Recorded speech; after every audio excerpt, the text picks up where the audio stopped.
વડોદરાના શિનોરમાં શાંતિ ડહોળવાનો પ્રયાસ કરવામાં આવ્યો।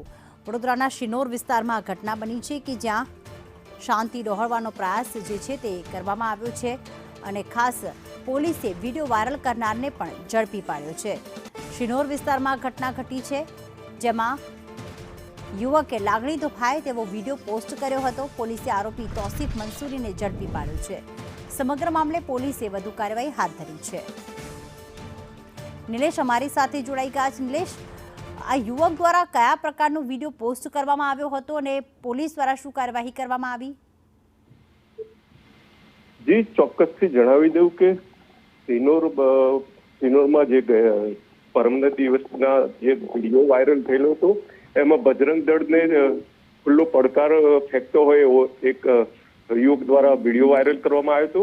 આરોપીને ગણતરીના કલાકમાં સિનોર પોલીસે ઝડપી પાડ્યો છે અને અત્યારે સિનોરમાં અજંપાભરી શાંતિ બદલાઈ ગઈ છે। આભાર તમામ વિગતો માટે।